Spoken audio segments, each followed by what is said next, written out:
Vamos lá começar. Então, boa tarde, queridos alunos. Espero que vocês estejam bem nessa época de pandemia. Espero que vocês estejam me ouvindo de forma clara, né? Vamos lá para mais uma aula aqui de citologia. Essa aula de citologia, a gente vai trabalhar aí com os componentes celulares de células eucariontes, inicialmente, que são aí, a gente vai trabalhar inicialmente com membrana plasmática, ok? Membrana plasmática.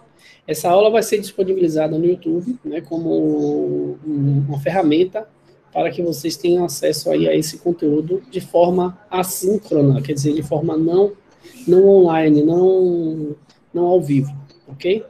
Então, vocês já sabem que a célula que eu estou falando aqui é a célula eucarionte, cuja qual a célula possui aí os compartimentos celulares, dentre eles a membrana plasmática, o citoplasma e o material genético. Nesse caso aqui, em específico, o material genético ele fica dentro ele fica dentro e localizado no núcleo, ok? O material genético da célula fica dentro e localizado no núcleo, já que nós estamos falando aqui de células eucariontes. Eu é verdadeiro, cario é membrana que envolve o núcleo eucarioteca. Então, se vocês percebem, essa célula aqui, ela tem membrana plasmática, ela tem citoplasma, que é citossol mais organelas, e ela tem aqui o núcleo, né, que tem as estruturas nucleares. Inicialmente, nós vamos falar aqui, da membrana plasmática, tá? Então, essa membrana plasmática, ela só pode ter a sua estrutura evidenciada, por microscópio, né? Então, a gente não consegue ver essa estrutura, sem ser com o microscópio, porque é uma camada muito fina, uma camada muito delgada. Essa membrana plasmática, ela possibilita aí a chamada permeabilidade seletiva. Professor, o que significa ter permeabilidade seletiva? Significa que a membrana plasmática, ela tem essa possibilidade, essa capacidade de exercer, né, a permeabilidade seletiva, quer dizer, algumas substâncias irão passar e outras não. Então, ela seleciona substâncias que entram e saem da célula. Selecionam substâncias que entram e saem da célula. Então, a gente chama essa membrana de membrana semipermeável, tá? Então, a capacidade de substâncias entrarem e saírem da célula. Claro que a gente tem aí 3 formas básicas dessa entrada e saída, que a gente vai falar lá em transporte de membrana, né?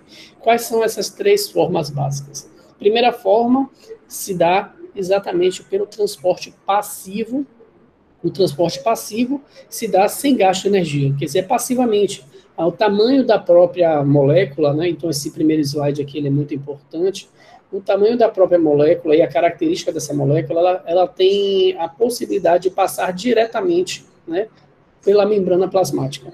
Esse transporte passivo, a gente tem aí, sem gasto de energia, a difusão, né, tem a difusão simples e facilitada, e nós temos aí a osmose, né, que é a passagem somente de solvente em membrana semipermeável. Nós temos um outro tipo de transporte, né, que é o transporte ativo. Esse transporte ativo é com gasto de energia, então, como se fosse nadando contra a correnteza.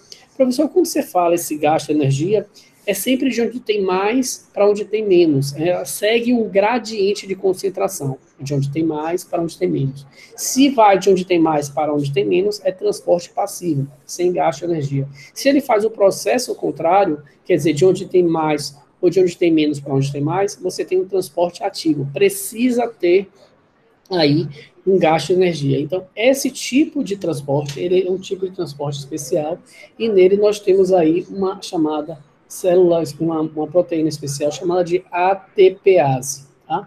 Essa ATPase, ela vai fazer com que a substância, ela seja passada, né, contra o gradiente de concentração. Ela vai ser transportada contra o gradiente de concentração. Nós temos nós temos o transporte aí em massa ou em quantidade, tá? Que ele é chamado transporte em massa ou em quantidade. Esse transporte a gente chama de endocitose, né? Endocitose ou exocitose. Então, o transporte em massa ou em quantidade, né, é a chamada endocitose ou exocitose. Endo é dentro, como você já sabe, né? Obviamente, endocitose é dentro, então você tem aí a entrada de macropartículas na célula, e a exocitose é a saída, né? É a saída dessa macromolécula, né? Quando eu chamo uma macromolécula, é uma molécula que não pode passar pela bicamada lipídica, e a gente vai ver o que significa essa bicamada lipídica. Então, vamos lá, só revisando transporte ativo, transporte passivo, transporte em massa ou quantidade. Só para exemplificar, nós temos aí como endocitoses, a fagocitose e a pinocitose. Tá? Em relação ao à saída, né, a chamada exocitose, nós temos aí a chamada plasmocitose. Plasmocitose também chamada de defecação celular. Então, ele plasmocita, ele joga para fora o que ele não digeriu e não absorveu. Isso tratando aí de células unicelulares. Ok? Tranquilo? Posso seguir? Sim ou sim? Eu preciso que vocês estudem esse conteúdo com afinco, tá? E esse também vai estar presente aí no que a gente está combinando, que é um mapa conceitual, tá? Esse mapa conceitual, ele pode ser manuscrito, mas eu passei para vocês aí um site que vai ajudar bastante para os seus estudos. Não somente para biologia, mas para matemática, para física, para química, para história, para geografia, ele vai ajudar bastante na vida de vocês. Então, vamos lá. Vamos lá. Vamos falar primeiro aqui da estrutura da membrana plasmática. Né? Então, a membrana plasmática, ela é de constituição, né, ou também chamada de plasmalema, de membrana celular, ela é de constituição, e a gente chama de constituição lipoproteica. A palavra lipoproteica nos dá a ideia de que ela é de lipídio e proteína. Né? E nós já vimos esses lipídios lá quando nós estudamos lá em bioquímica. Quem não viu aí, pegue aí o link com os colegas, né? Repassem esses links, repassem esses links. E essa constituição lipoproteica, nós temos aí lipídios, no caso aqui é o fosfolipídio, né, o fosfolipídio e colesterol, aqui não está aparecendo colesterol, mas o fosfolipídio que aqui aparece, né, de forma bem clara, e proteínas, né, as proteínas elas estão mergulhadas aqui, né, amarelinha, sobre membrana, integrante de membrana, então é transmembrana, então a gente vai ver aí exatamente aí essas proteínas que vão auxiliar muitas vezes no transporte de substâncias, ok? Então, vamos lá. Então, a membrana plasmática é de constituição lipoproteica. Não esqueçam disso, lipídio e proteína. Tá?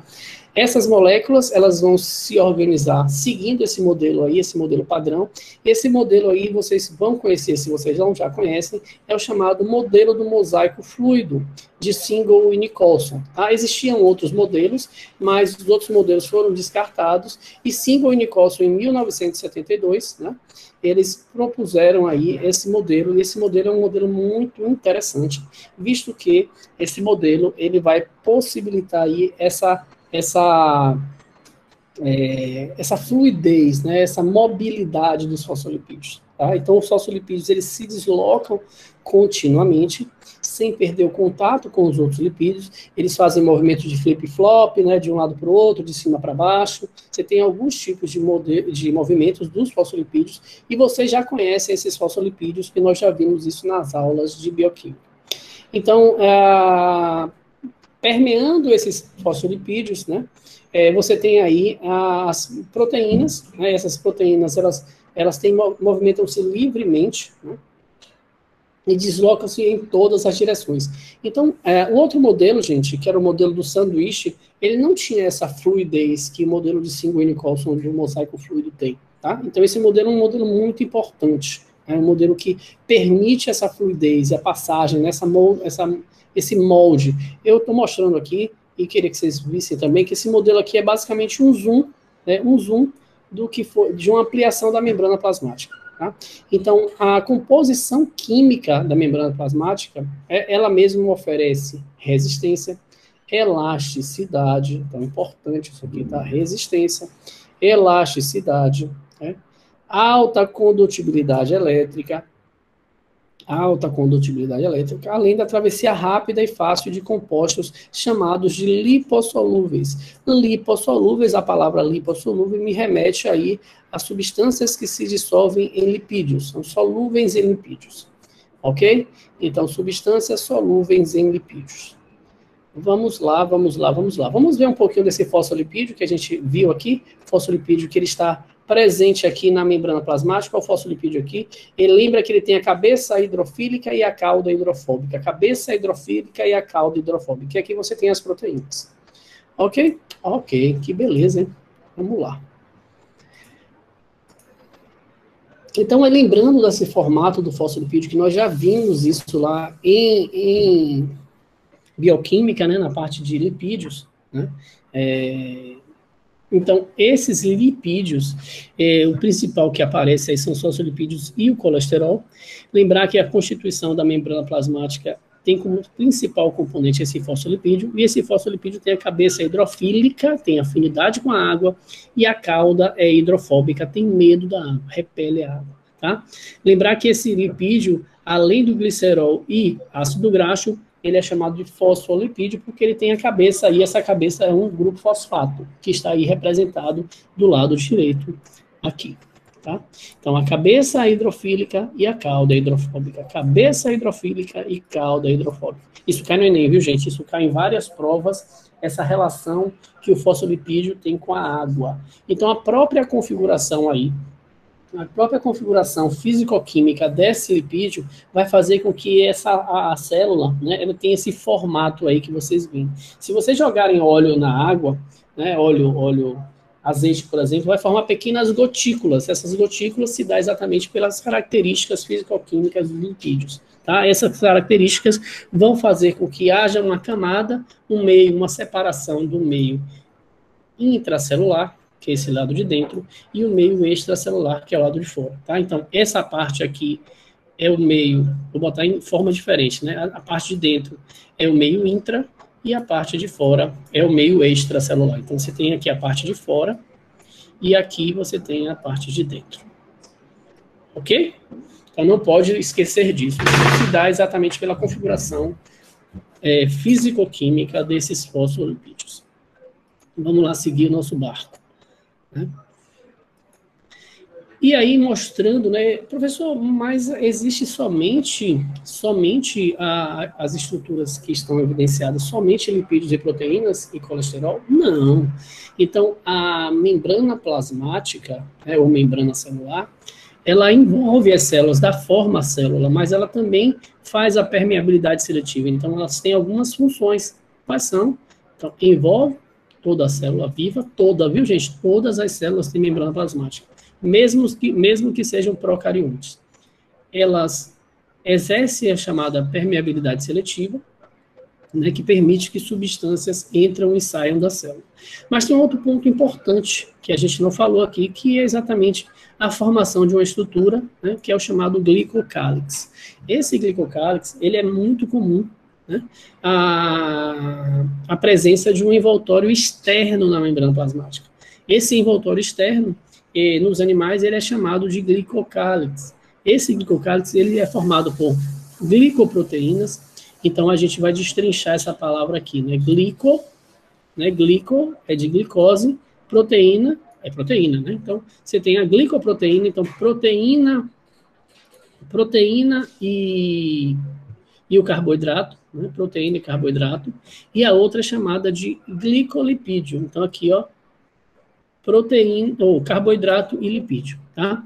Então, essa aqui seria, se eu fosse colocar aqui 1 e 2, né? Se eu fosse colocar aqui 1 e 2, o A e B, então aqui seria o A, e aqui seria o A, e aqui seria o B, e aqui seria o B, e aqui seria o B, ok? Então, você tem aí as chamadas... Para que serve isso, professor? Você está me falando isso aí, mas eu não estou entendendo. Para que serve esse chamado glicocálix? Então, esse glicocálix, ele é essencial para o reconhecimento das células do organismo. Reconhecimento, quer dizer, elas têm um código, sim. Seria essa configuração aqui e essa organização que eu vou mostrar aqui para vocês. Claro que isso aqui é um pedaço Isso aqui é um pedaço da célula, né, da membrana plasmática, né? É uma fatia da membrana plasmática. Se a gente fosse fazer aqui uma célula com núcleo, né, vocês teriam aqui somente um pedacinho, né, um pedacinho pequeno. Opa, saiu, foi errado. Vocês teriam aí, não foi de novo. Vamos lá ver se vai agora. Não foi. Digamos aí que não tem problema, ficou ao contrário, mas não tem problema. Digamos que esse pedacinho que eu estou fazendo aqui, eu vou botar aqui de outra cor, de vermelho, né? De vermelho. Esse pedacinho aqui, como vocês já sabem, é um pedacinho pequenininho da membrana plasmática. Então, esse pedacinho pequenininho da membrana plasmática que está assim aqui configurado, né, ele vai permitir aí o sistema de reconhecimento das células, né, chama sistema de reconhecimento tipo chave fechadura. Para que isso é importante, professor? Primeiro que as células se reconhecem. Por exemplo, gametas. O gameta de seres humanos só fecundam gametas de seres humanos. Por que isso acontece? Porque a superfície de membrana tem proteínas, glicoproteínas e glicolipídios ali, formam um arcabouço, quer dizer, formam uma estrutura que vai lembrar exatamente aí um sistema de chave fechadura. Por isso que, só um minutinho.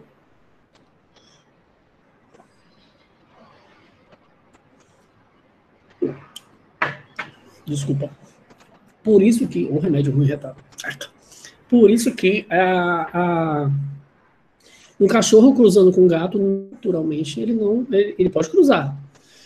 Se nascer alguma coisa, que é muito difícil, né, naturalmente, por quê? Porque os espermatozoides não se reconhecem.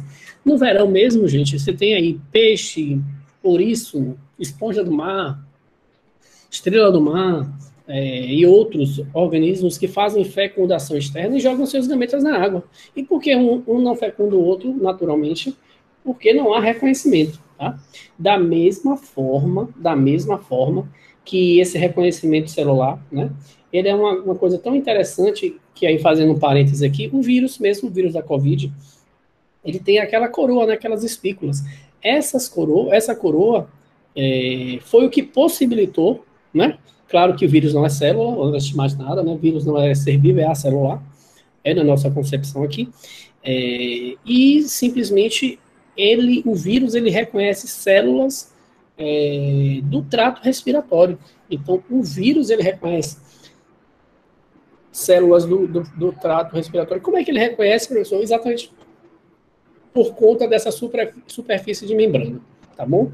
Por conta. E é impossível, e também por isso que dessa forma que estão sendo feitas as vacinas, porque as vacinas elas têm a ideia exatamente de imitar ou fragmento do vírus, ou o vírus inativado, ou também as estruturas que vão gerar aí uma ativação do nosso sistema imunológico. Então, o sistema de reconhecimento tipo chave fechadura, naturalmente, ele não acontece, não há fecundação, não há reconhecimento. Ah, professor, mas eu já vi, então, tanto do reconhecimento chave-fechadura, né, esse reconhecimento aí, chave-fechadura, tanto para reconhecimento de célula, como recepção hormonal. Então, por exemplo, o estrógeno, né, ele é um hormônio que dá as características sexuais secundárias femininas, mas ele age em locais específicos, né?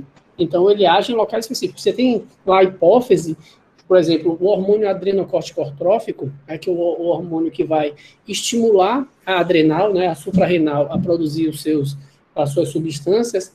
Ele vai diretamente, ele sai da hipófise, que é lá no crânio, e ele vai chegar lá pelo sangue, obviamente, vai chegar lá na suprarrenal, né, nos rins, sobre os rins, e vai ativar aí. Então, esse reconhecimento também é uma ativação, Rejeição de células estranhas, por exemplo, transplante, né?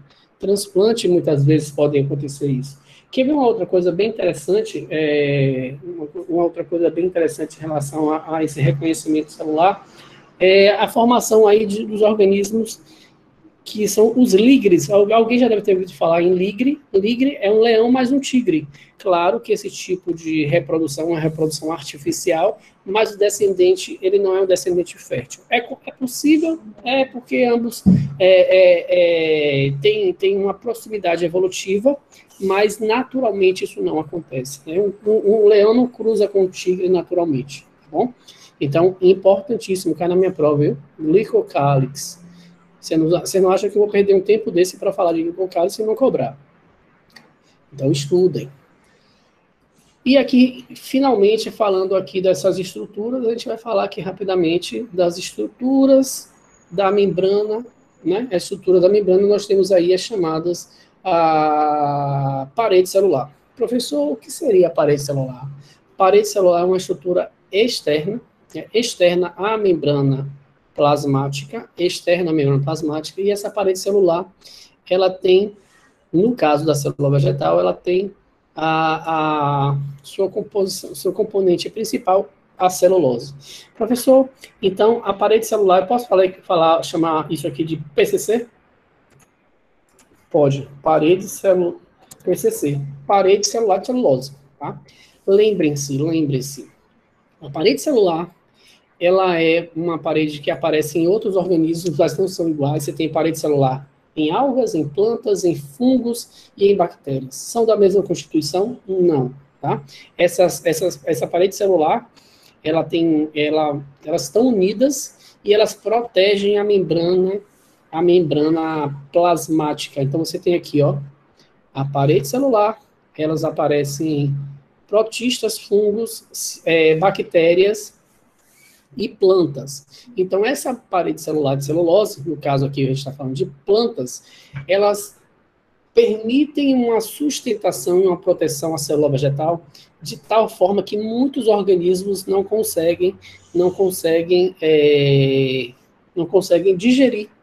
Por exemplo, nós, seres humanos, nós não conseguimos digerir celulose. Tá? O boi também não, professor. O boi não consegue digerir celulose. E como é que ele come capim, come planta? Se ali você tem célula vegetal, ele tem micro-organismos no seu intestino, né, no seu trato digestório, que vai auxiliar. Professor, cupim também, professor. Cupim também não consegue digerir celulose, mas ele come madeira, professor. Mas se ele come madeira, ele tem ali no seu intestino também alguns protozoários que conseguem, né, triconinfas, elas conseguem digerir, auxiliar na digestão da celulose. Tá? Então, lembrem-se, tatuem no braço, PCC, parede celular de celulose. Celulose é um carboidrato de dificílima decomposição. Só quem consegue decompor celulose são protozoários, são bactérias e fungos. Tá? Os outros organismos não têm essa capacidade. Tá? Então, parede celular de celulose de dificílima decomposição. Já caiu uma vez numa prova de vestibular, falando que a pessoa tinha comido um sanduíche e um dos componentes que não foram digeridos foi exatamente a celulose. Lá no sanduíche, né, foi questionado exatamente isso. Então, ele não consegue digerir celulose. Ok? Tranquilo? Vocês estão aí ainda? Espero que sim. Né? Espero que sim. Professor. Então, vamos lá. No final da aula, eu vejo o link que você falou. Transporte, né? Esse aqui é bem legal. Transporte passivo. Nós já vimos lá no primeiro slide, né, que o transporte passivo ele vai ser explicado, viu? Quem pediu aí vai ser explicado de novo. Transporte passivo é aquele que não há gasto de energia. Imaginem aí o transporte passivo. Né? Eu vou tentar explicar aqui. Se eu tivesse substâncias, e essa substância ela tem a capacidade, deixa eu botar ela de uma cor aqui bem chamativa, né? Imagine que essa substância ela tem a capacidade de passar livremente pela bicamada lipídica. Então eu tenho aqui, deixa eu tentar fazer aqui de outra forma, porque está saindo feio. Digamos que eu tenho aqui, ó, o seguinte, eu tenho essas substâncias aqui em quantidade pequena, e aqui eu tenho uma quantidade muito maior. Qual é a tendência natural se ela tem um livre trânsito pela bicamada lipídica? Ela vai passar do local mais concentrado para o local menos concentrado, não é verdade? Isso a gente chama de gradiente de concentração, de onde tem mais para onde tem menos. Esse tipo de transporte é o transporte chamado de transporte passivo, que é o primeiro que a gente vai visualizar ali. Então, quando o transporte é passivo, ele é um transporte sem gasto de energia, quer dizer, de onde tem mais para onde tem menos. Se o transporte for dessa forma aqui, vou botar de outra cor. Se o transporte for dessa forma aqui, ó, de onde tem menos para onde tem mais, você está vendo que ele está indo contra a correnteza. E aí a gente chama isso de transporte ativo. Transporte ativo. Transporte ativo. Ok? Transporte ativo. Com gasto de energia. Transporte ativo com gasto de energia. E aí a gente vai ver também que tem algumas características que são próprias. Se a molécula é muito grande, né? Se a molécula é muito grande, por exemplo, a molécula desse tamanho, ela não consegue passar pela bicamada lipídica. E aí vai acontecer o processo. Deixa eu botar de outra cor aqui, porque aí ficam três coisas diferentes.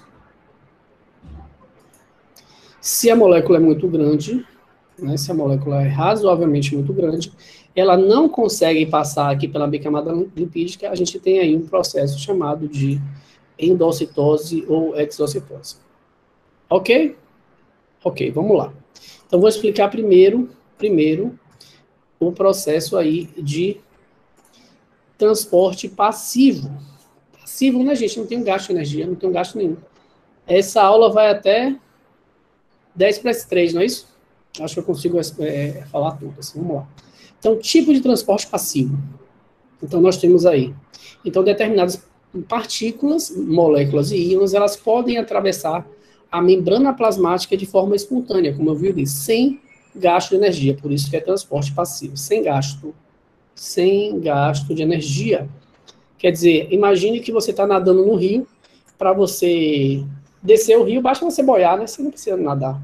Você simplesmente boia e desce, né? Você boia e desce o rio. Você vai a favor da correnteza. Então, esse seria aí uma analogia ao transporte passivo, né? Passivo. Então, esse tipo de transporte, a travessia pela membrana é denominado passivo porque ele não gasta energia, sem gasto de energia, ok? Então, existem dois tipos aí de transporte passivo. Você tem o transporte passivo do soluto, e o transporte passivo do solvente, transporte passivo do solvente. O transporte passivo do soluto, né, todo mundo sabe qual é a diferença de soluto e solvente, né? Imaginem aí que eu tenho água e açúcar. Quem seria o solvente? Quem pode me dizer? O açúcar. O solvente é açúcar? Uhum. Quem é considerado o solvente universal? A água. A água. Se eu tenho água e açúcar, só para que vocês saibam, o solvente é o que dissolve o soluto. E o soluto é o que é dissolvido pelo solvente. Ah, tá. Eu troquei. Trocou, eu sei, isso acontece. Natural, não se preocupe não. Estou aqui para tirar essa dúvida. Então, você tem aí solvente. Se eu tenho lá fazer um achocolatado, você tem o achocolatado e o leite. Quem é o solvente? O leite. O leite. E quem é o soluto? O achocolatado. É isso? Então, pronto. Isso, obrigado. Então, nesse caso aqui, a gente tem uma divisão bem simples, né? Uma divisão de quem passa o quê. Então, a passagem de soluto por membrana semipermeável, ela acontece de duas formas. Ou ela acontece por difusão simples, ou por difusão facilitada. Deixa eu trocar aqui as cores para não ficar tudo de uma cor só. Ou difusão simples, ou difusão facilitada. Difusão simples, né? Difusão simples, ela ocorre exatamente aí, queridos. Ela ocorre exatamente por meio, né, atravessando as partículas, elas atravessam a bicamada lipídica diretamente. Então, a travessia de partículas hidrofóbicas, né? Hidrofóbicas, areia deveria ser hidrofóbicas, pela camada de fosfolipídios. Então, isso é feito diretamente. Aquele que nós vimos ali é uma passagem que não utiliza nenhum artifício, ela passa diretamente pela bicamada lipídica. Já a passagem chamada de difusão facilitada, a partícula, né, a substância que vai passar, ela é um pouquinho maior, né, então ela pode ter aí a travessia da partícula por meio de proteínas carreadoras. Então aqui, gente, você já tem uma outra particularidade. Aqui você não tem nada envolvido, só a bicamada lipídica, quer dizer, ele passa pelo fosfolipídio. Já aqui não, você tem proteínas, são chamadas de proteínas carreadoras, ou também chamadas de permeases. Essas permeases, elas precisam atravessar, elas precisam da permease para atravessar a bicamada lipídica. Então, a travessia das partículas hidrofilíticas, né? Essas partículas hidrofilíticas, que no caso os íons, elas passam por chamados canais iônicos, né? Canais iônicos. Então, essa daqui a gente chama de difusão simples e a outra de difusão facilitada. Já o outro tipo de transporte, gente, a gente tem aí o chamado passagem solvente por meio do meio mais concentrado para o meio menos concentrado. Lembre-se que é sempre do meio mais concentrado, nos dois casos, aqui é passivo, né? Do meio mais concentrado para o meio menos concentrado. Aqui também, ó, do meio, no caso aqui do meio menos concentrado para o meio mais concentrado. Sempre assim. Só a diferença que tem é a seguinte, a diferença é que aqui a passagem é de solvente e aqui é a passagem de soluto. Professor, o que seria então a passagem solvente? Você tem dois recipientes e não consegue passar o soluto, só passa a parte líquida, o solvente. Então isso se dá pela chamada osmose, isso cai bastante, viu, gente? Osmose. Então, o que seria a osmose? É a passagem de solvente. Olha que frase linda, anotem. É a passagem de solvente por membrana semipermeável. Tá? Seguindo o gradiente de concentração, do meio menos concentrado, ou do meio mais concentrado para o meio menos concentrado. Tá? Então, é a passagem do meio menos concentrado para o meio mais concentrado. Então, você vai ter uma passagem aí sem gasto de energia. Ok? Então, de onde tem mais para onde tem menos. Vamos lá.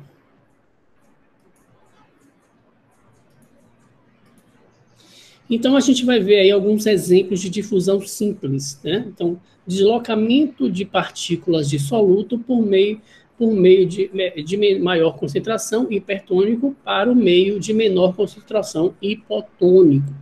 Então, aqui vocês estão vendo aqui que aqui você tem um tecido e aqui você tem um vaso capilar. Um tecido e um vaso capilar. E aqui você tem as trocas gasosas. Então, isso significa, professor, que o gás carbônico e a água, o gás carbônico e o oxigênio, ele tem essa possibilidade de atravessar a membrana plasmática, né? A membrana plasmática.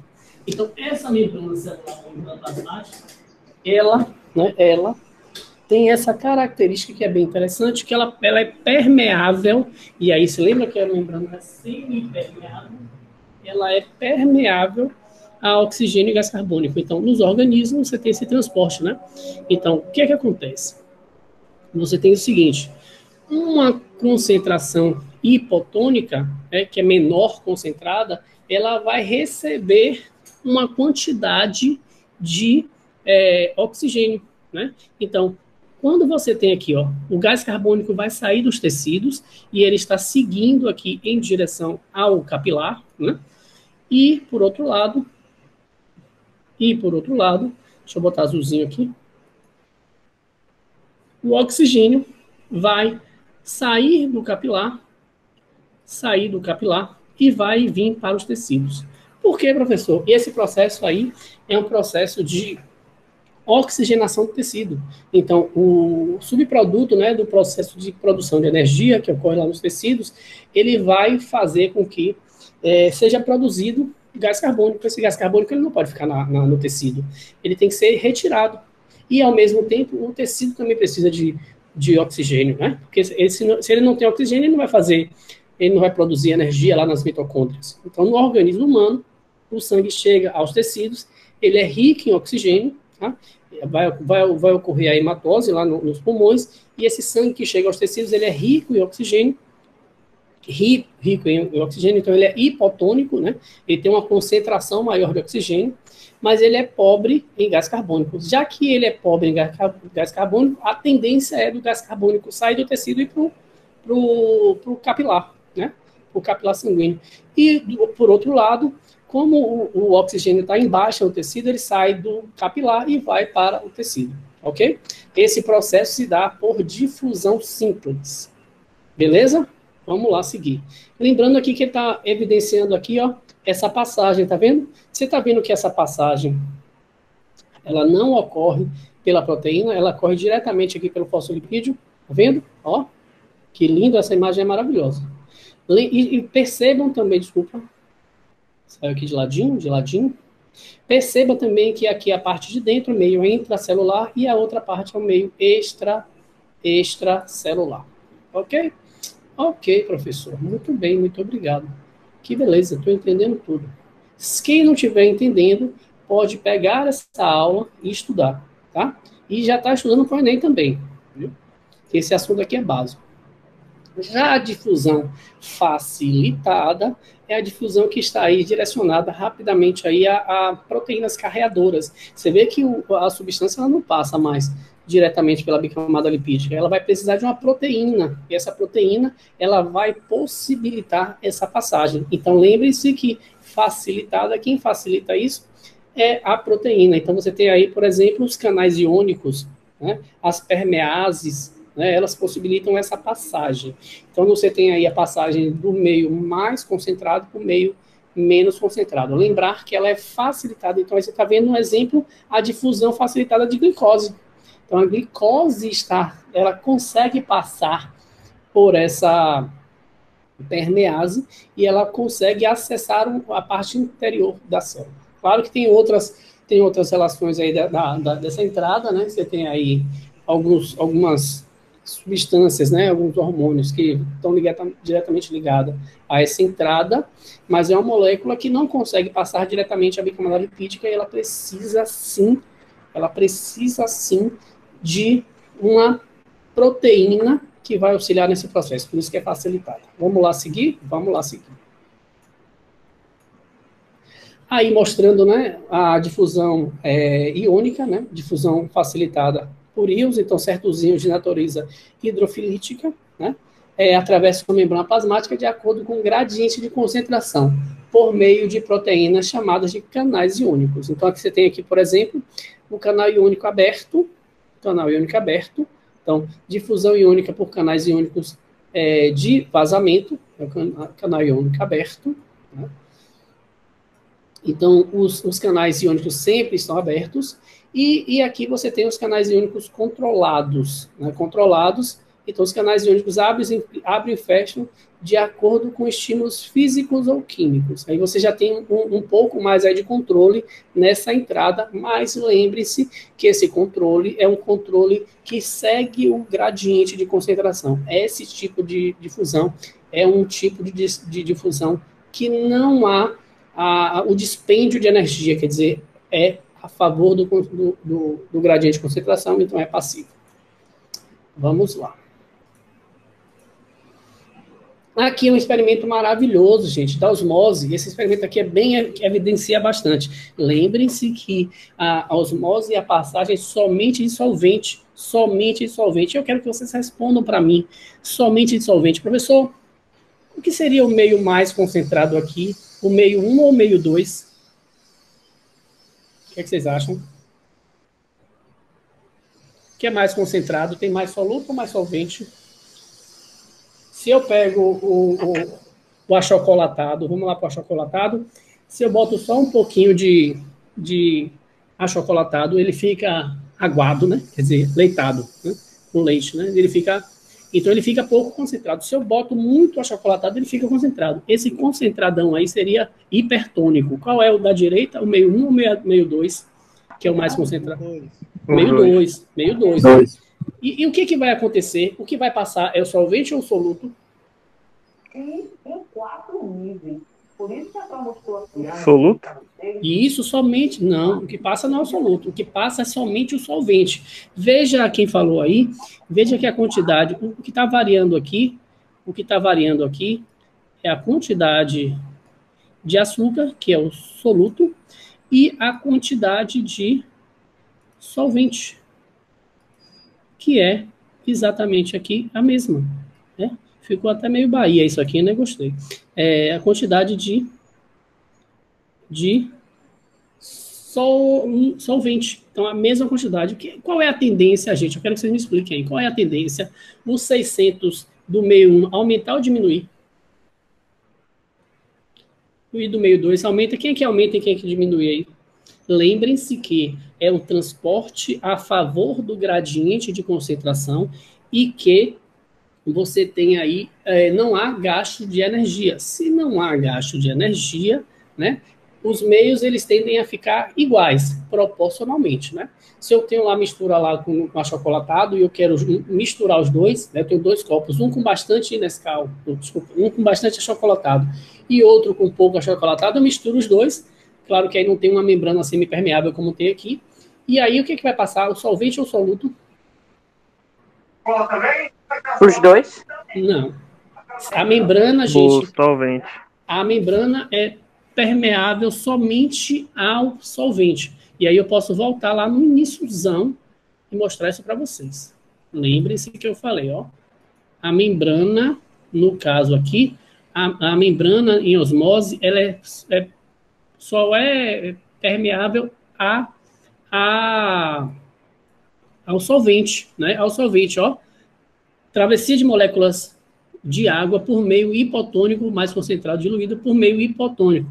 Então, o que é que vai passar? Somente o solvente, passagem de solvente. Então, não há passagem de soluto. Então, quem é que vai passar aqui? Quem é que vai aumentar? De que lado vai aumentar a quantidade de água? No 1 ou no 2? Bora, gente, que eu preciso. No 2. No 1 ou no 2? Quem é que está mais concentrado aí? No 1 ou 2? 2. O 2. Então, se ele está mais concentrado, gente, eu preciso diluir ele, não é? Não é verdade? Então, o que é que vai acontecer se eu der um play aqui? Se eu der um play aqui, ó. O líquido de 1, como essa membrana, quando eu digo membrana semipermeável, é essa membrana aqui, ó. Isso aqui é a membrana semipermeável. É essa linha que está dividindo os dois. Ó, ele botou aqui como experiente um papel de celofane. Então, o que é que vai acontecer? Vai acontecer o seguinte, ó. Já deu spoiler aqui, né? Mas eu vou botar aqui, ó. A água vai passar de um lado para o outro. Por que isso acontece, professor? Até ficar igual. Porque proporcionalmente, a quantidade de soluto e solvente vai ficar igual. Se vocês perceberem, olha que legal, ó. Que massa, essa aula é muito boa, eu adoro essa aula. Ela vai acontecer o seguinte. Você tem aqui, ó, as quantidades, né, de proporcionais, né, 40 gramas em 400 ml. Se você dividir aqui tudo, vai dar 10, né? Um décimo para cada um décimo de ml. Né? 1 sobre 10 para cada um. Então vai ficar igual. Aí eu tenho agora isotônico, hipertônico quer dizer mais concentrado, hipotônico menos concentrado e isotônico igual. Isso aqui é importante, viu? Ó, meio menos concentrado, meio é porque saiu do outro lado, né? Mais concentrado. E aqui, ó, deixa eu botar aqui meio mais concentrado. E aqui, por fim, você tem aqui, ó, os dois meios atingem concentrações iguais. Esse igual aqui, ó, gente, pelo amor de Deus, esse igual aqui é muito importante. Significa que agora os meios ficaram iguais. A tendência sempre é ficar igual, ok? Ok? Vamos lá. Só repetindo aqui para vocês verem. Você vê que a quantidade de pontinhos de um lado e de outro, proporcionalmente, essa questão é questão de prova, proporcionalmente, você vai ter aí quantidades iguais. Claro que você tem 800 ml de água aqui, só tem 400, mas proporcionalmente eu tenho a mesma quantidade, proporcionalmente. Aqui com a hemácia, ó, gente, com a hemácia que é legal, com a hemácia, isso cai na prova também. Então, do exemplo com a hemácia, se você jogar aqui, você tem um meio hipertônico, quer dizer, uma quantidade salina maior, hipertônico, um meio isotônico, que é igual, e um meio hipotônico. Claro que a hemácia é uma célula que tem aí, também tem as suas concentrações. Então, veja o exemplo abaixo, que demonstra demonstram o que ocorre com a hemácia, glóbulos vermelhos, quando adicionada a soluções de diferentes concentrações osmóticas. Joga a hemácia para ver o que acontece. Então, se aqui o meio é hipotônico, ele vai tirar a água da hemácia. Se aqui o meio é isotônico, nem tira nem coloca. Se aqui o meio é hipotônico, na verdade, a hemácia ela vai ganhar água e ela vai explodir. Vamos lá fazer o experimento? Deixa eu limpar aqui tudo. Vamos lá primeiro com a hemácia. Hipertônico, quer dizer, o que vai acontecer com a hemácia?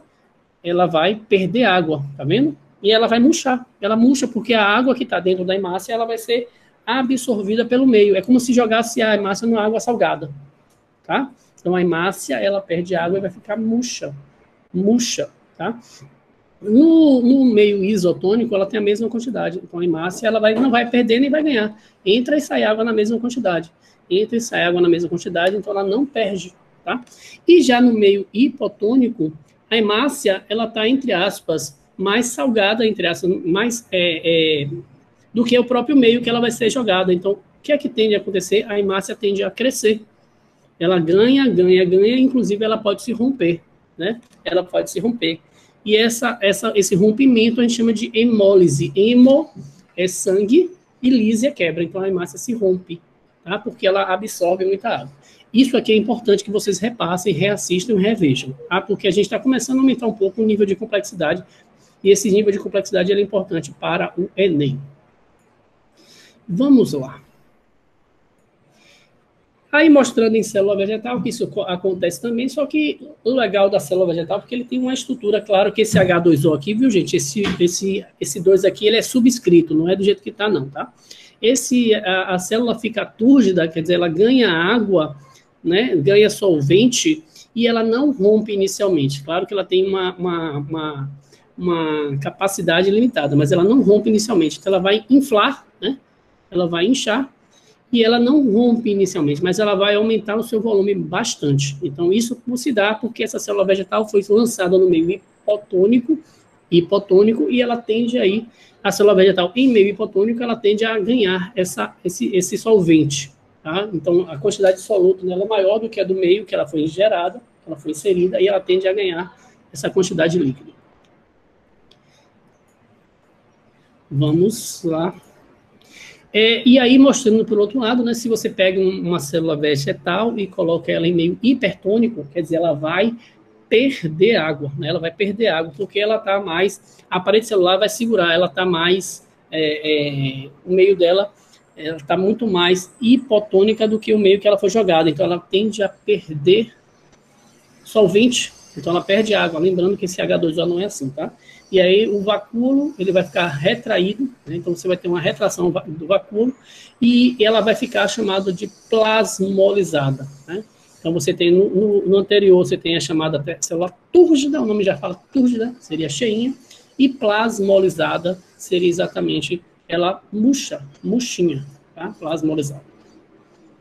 Vamos lá que eu quero terminar esses slides hoje ainda. E aí mostrando, né, uma questãozinha, mostrando aí que quanto à concentração do vacúolo no meio externo fica igual, dizemos que a gente tem aí os dois meios, tanto isotônico, iso é igual, né? Hiper é maior e hipo é menor. Desculpa. Contudo, já sabemos que essa situação nem sempre ocorre. Quando o vacúolo encontra-se mais concentrado, a água tende a entrar. Na célula, o poder de sucção do vacúolo é chamado de SI, sucção interna.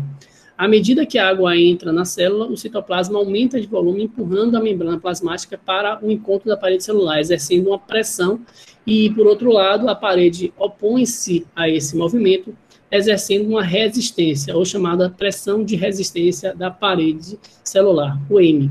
O poder de sucção total da célula é conhecido por SC, cuja determinação matemática é obtida pela expressão SC é igual a SI menos M, tá? Então, você tem aí, pode falar. Só um minutinho, tá, Érica? Só um minutinho.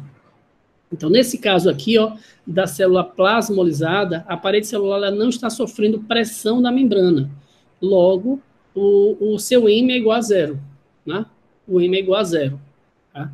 Então, a sucção celular se iguala ao poder de sucção do vacúolo. Então, aí a célula fica plasmolizada.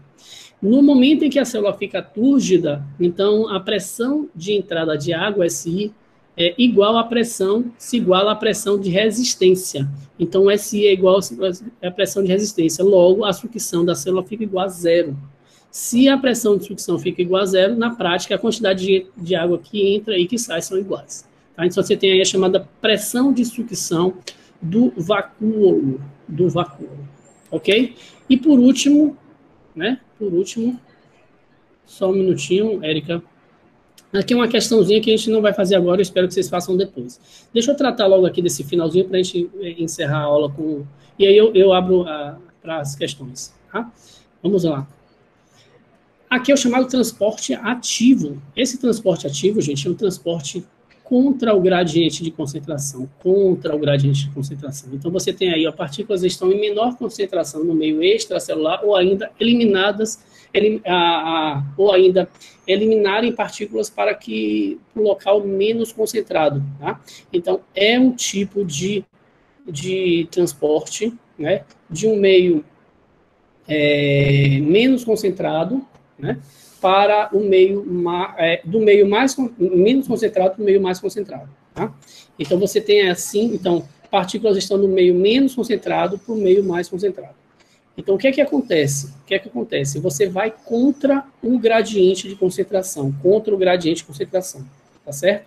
Então, esse tipo de transporte necessita de proteínas carreadoras, bombeadoras, né, como se fosse uma bomba hidráulica, e para que essa bomba funcione, precisa ter um gasto de energia, e esse gasto de energia é o gasto de ATP, adenosina trifosfato, ok? Vamos lá ver como é que isso funciona. Então, no caso aqui, vocês têm aí uma quantidade de sódio e de potássio, né? Uma quantidade de sódio e de potássio diferenciada. Então, nas hemácias, por exemplo, nas células musculares, nos neurônios e em muitas outras células, a concentração de sódio no meio intracelular, é pequena, né? No meio intracelular é menor, é pequena. Já, ao contrário, a concentração de sódio, no caso de potássio, o potássio no meio intracelular é grande e no meio extracelular é pequeno. O que vai acontecer? Essas diferenças elas precisam ser iguais, né? E para isso você tem a chamada bomba de sódio e potássio. Essa diferença de concentração ela precisa ser regulada. Então a gente tem uma chamada bomba de sódio e potássio. E essa bomba, ela é uma bomba especial, que ela tem a possibilidade, né, de fazer esse transporte utilizando a energia do ATP. Então, ela tem um sítio ativo para ATPase, né? Um sítio ativo para ATP, que a gente chama de ATPase. Então, nesse caso, o sódio e o potássio, eles são ativamente bombeados por essa proteína especial, né, para a membrana plasmática, e vai igualar esse gradiente de concentração, né? Então, esse processo aí é o chamado processo que utiliza aí a bomba de sódio e potássio. Vamos ver aqui no próximo slide como é que isso fica. Então, vamos lá. Os canais iônicos, né, permitem aí a passagem de sódio e de potássio, né? E o que acontece? O potássio, ele tende a sair e o sódio, ele tende a entrar. O potássio, ele tende a sair do meio intracelular e o sódio, ele tende a entrar, né? Por difusão facilitada.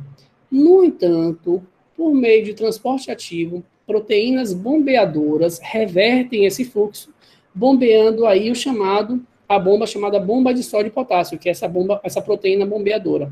Para isso acontecer, gente, ela precisa gastar energia. Então, é contra o gradiente de concentração, por isso que a gente diz que esse transporte é ativo. Então, vamos lá. Então, percebam aí o que é que acontece, né?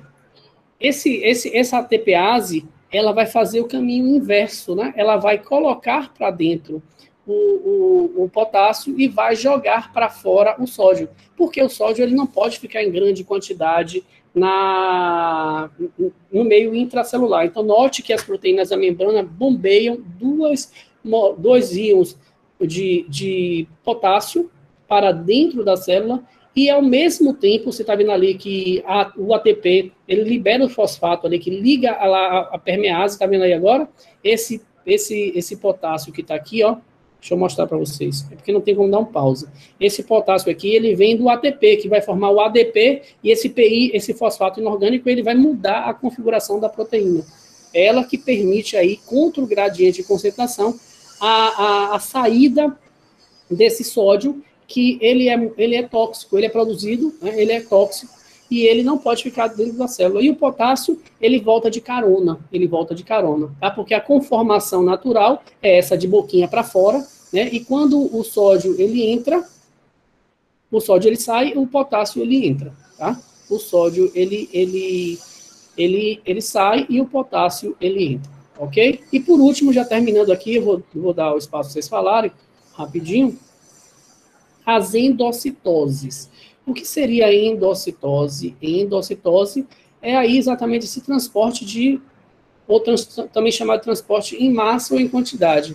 É um englobamento, né? Então, certos tipos de partículas têm uma dimensão muito grande e elas precisam de um processo de englobamento. Esse processo de englobamento a gente chama de endocitose.